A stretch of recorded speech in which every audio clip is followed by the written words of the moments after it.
There was something I was going to talk to you about. Some subject or other. If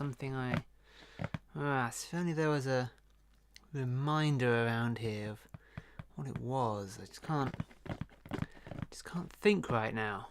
Yes, some of you may have deduced that I am here in my board game fort in order to talk to you about board games. I'm going to stop drumming my fingers on top of these boxes. It's a hobby of mine. I've become a collector.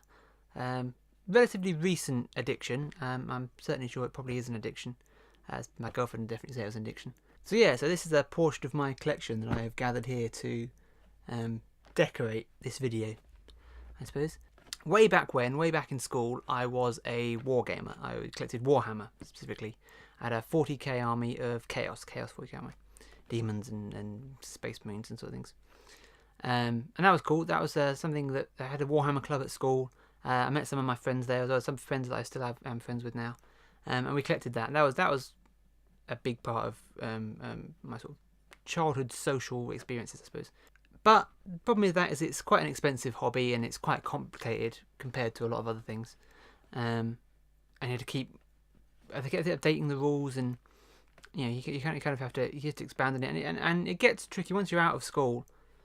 It becomes trickier and trickier to try and arrange games because you need a lot of space.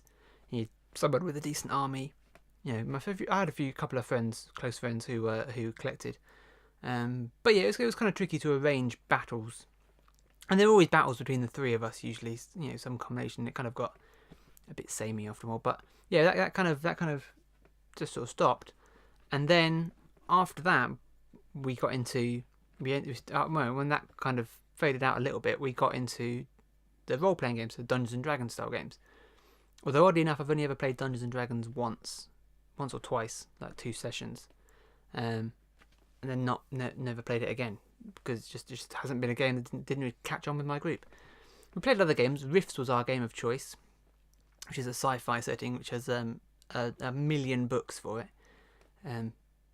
But yes, it's a massive universe, the Rifts universe, and it covers most everything. Anything you can think. It's kind of catch-all game. It's got everything you can think of in it. It's pretty cool. Most any kind of game you want, you can probably run in the Rifts universe.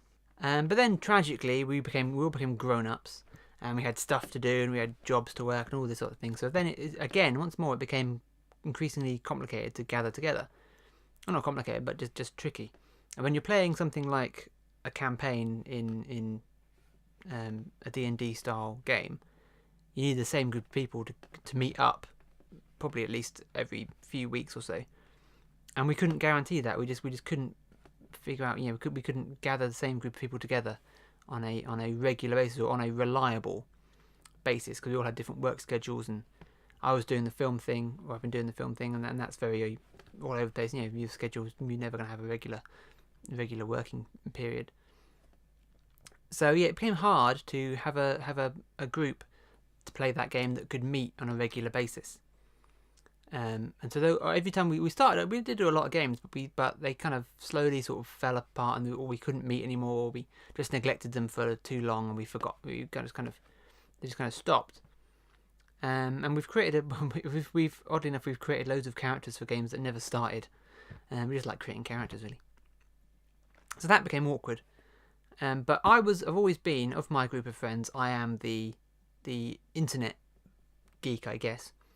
And I've watched The Guild.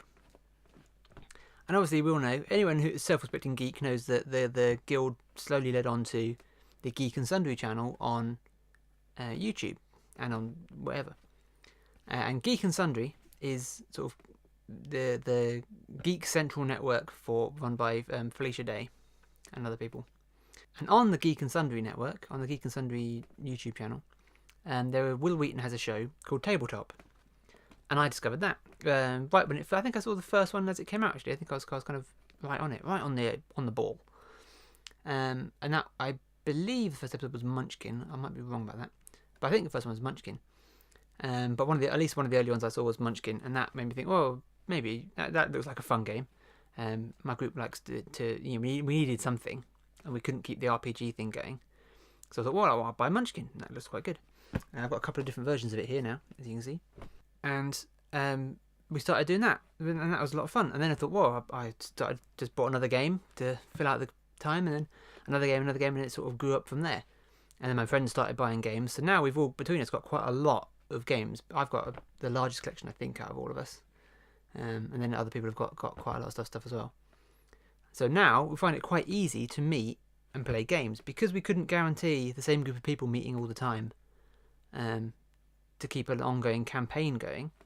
We tried doing Descent as well, and that kind of didn't. We eventually completed a campaign of Descent, but it got quite tricky to meet up because we couldn't guarantee the same group of people meeting each other. But we could guarantee some people meeting, even if it's just 3 or 4 of us. The games were board games. A one-off board game was perfect, or 1 or 2 board games in an evening is great. You don't have to, no setup. Just whoever is there plays whatever they've got.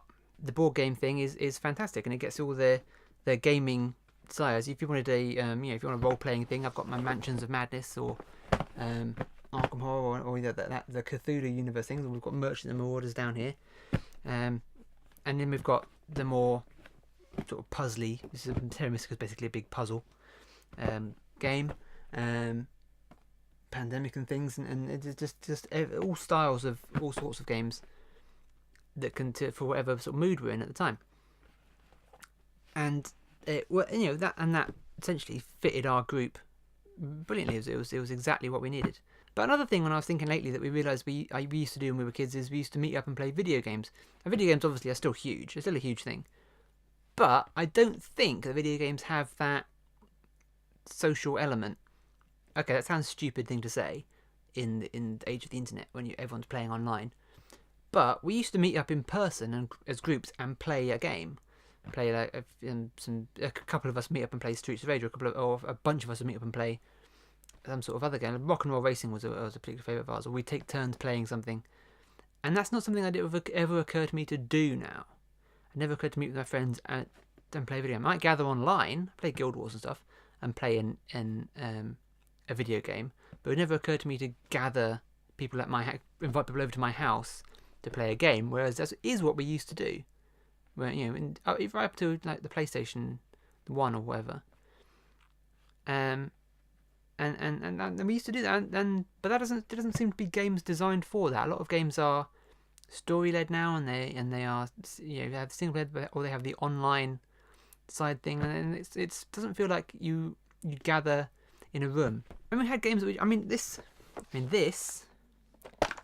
is Micro Machines for the Mega Drive, and this is it's an old cartridge generation, but it's a cartridge that comes with 2 slots in the top for player 3 and player 4.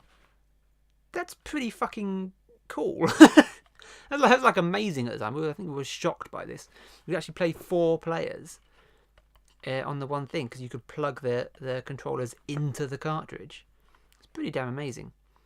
I still think that's pretty cool for the cartridge generation. But yeah, there doesn't seem to be games. Games seem designed for that. Even racing games are a bit too dull, I think, to warrant sitting around 4 of you and playing it together. I don't even know if games can do that anymore.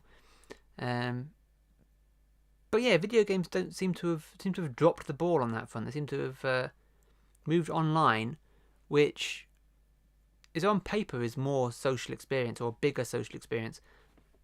But I don't think it. I think it lessens it. I think it's. I'm sounding like an old man here, but I think it's less social online than it is to just gather with a group of friends and do something. Which is what the board game thing is for. So if you know me personally, you know me. Also, I've talked to you about board games at some point, and I will try and introduce you to board games. That's quite probable. I don't have a lot of quick and easy games. I tend to have the more lengthy, complex games in my collection. I don't have a love letter or like Martian Dice or something like that. That's quick and just go. Hey, I've got Suro or Smash Up. I guess isn't that hard. But yeah, I tend to have some of them slightly more gamers games. I will do a video to probably do my top 5 games of my collection.